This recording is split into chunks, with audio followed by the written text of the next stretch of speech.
आई भैया हम गायक भोला व्यास तमाम भोजपुरी सुनवैया समाज के चरण में बार बार लगातार हजार बार वंदन अभिनंदन और स्वागत रही। रउआ समक्ष चैत के लयदारी और चैत के गीत जा रहल बा, सुन के छोट भाई पर आशीर्वाद देव, दुलार देव, प्यार देव। एक गाना रउआ सुने के मिली भोला व्यास ऑफिशियल चैनल पर। कितना बढ़िया चैत के भाव बा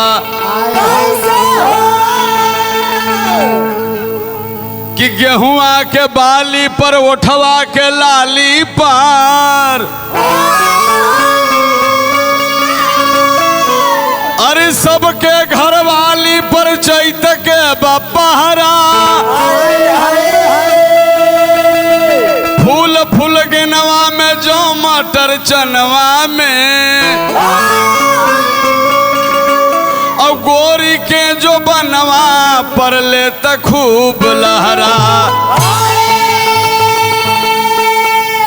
कि अमवा महुइया पर ज्यादा सरसोईया पर, कि अमवा महुइया पर ज्यादा सारा सोईया पर, अरे एकरा से प्यार व दुलार करे भावरा, आर गेहुआ के काटानी में,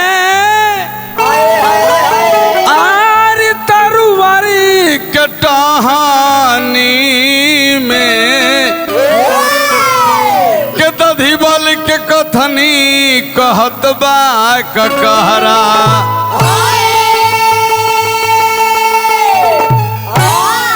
चैत के महीना वो महेश जी, और चैत के महीना में एक रूम में दोनों पति और पत्नी लोग सुतल बा। तनी भाव हो जाए, तनी सो जा तू।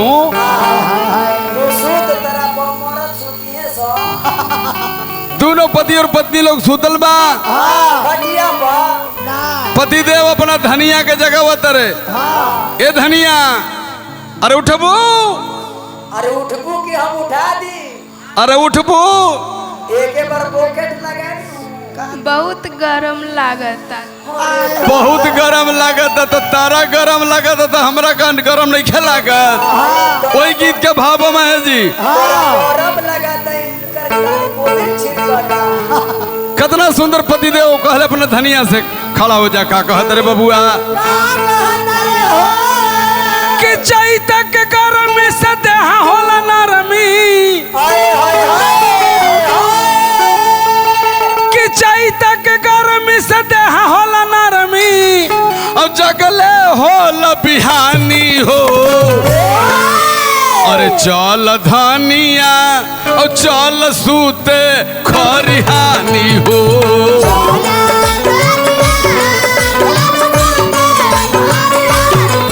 और चला धनिया चल सूते खरिहानी हो।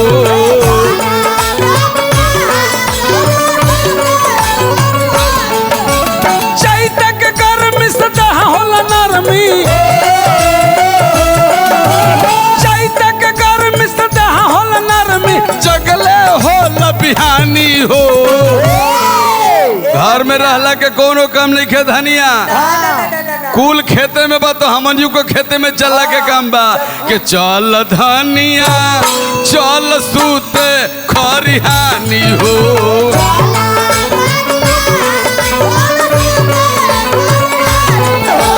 चला धनिया चल सूते खरिहानी हो।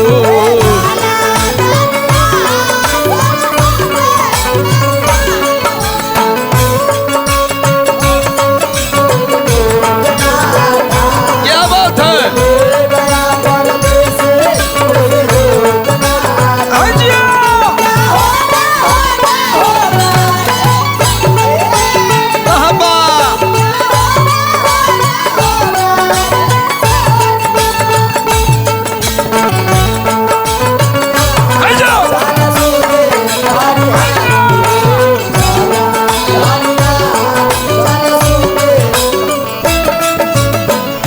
कितना सुंदर भाव बा। आदरणीय छपरा के निवासी जुगल किशोर मिश्रा जी के राय लेखनी बा। कितना सुंदर भाव, तने मुर्गी के भाव लगा के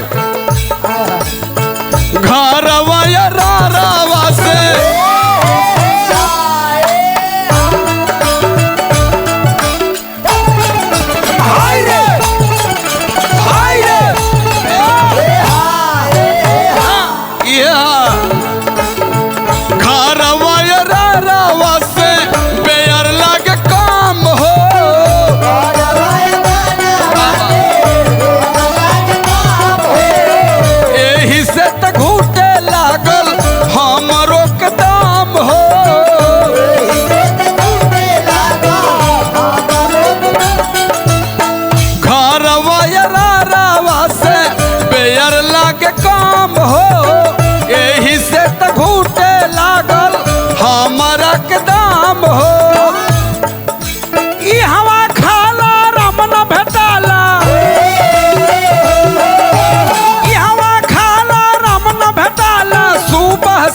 बिहानी हो।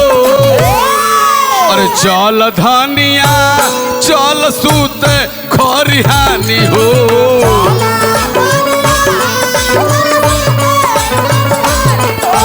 चल धनिया चल सूत खरिहानी हो।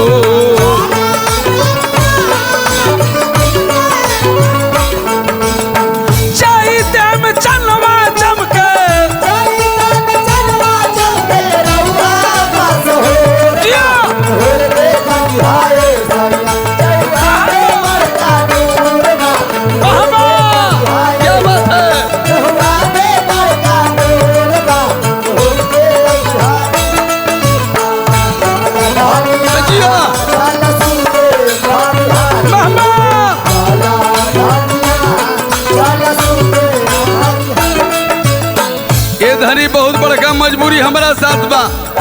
गर्मी के दिन बा, चैत के महीना बा, गेहूं कटाइल बा, मटुरी कटाइल बा, खेसारी कटाइल बा, बूट कटाइल बा, सब खेते में बा। तो हमनी घर रह के का करबू? क्या काम है? ए धनी पूछा तानी मोर मजबूरी,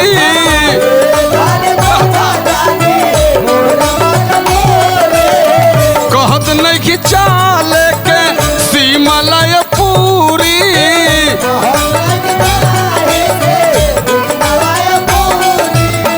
ए धनी पूछा तानी मोर मजबूरी, कहत नहीं कि चाल के सीमलय पूरी। तोहरा बहिया बलिस्ता बानी, तोहरा बहिया बलिस्ता बानी, रात भर सिरहानी हो। और चल धनिया चल सूत खरिहानी हो।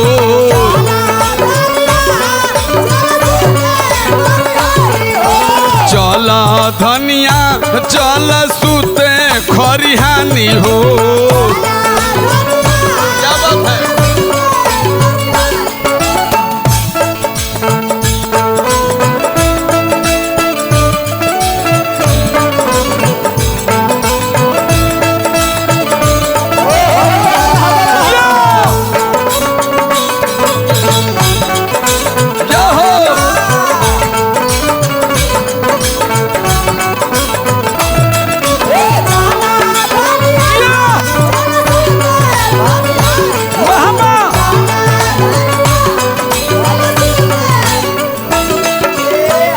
गीत के आखिरी लाइन में पतिदेव अपना पत्नी से कहता रहे कि गदा पर डनरप के गदा पर सब दिन सूतल बाड़ू, लेकिन भूइया में जो सूते में मजा चैत में मिली दोसर महीना में ना भेटाई। गदा सजादा मजा पैबू नीचे सूत के,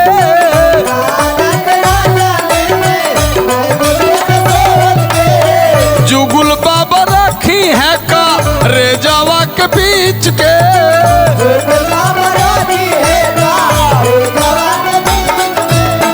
गदा सजादा मजा पैबू नीचे सूत के, जुगुल बाबा रखी है का रे जावा के बीच के तोहरा बहिया बलिस्ता बानी तोहरा बहिया बलिस्ता बानी रात भर सिरहानी हो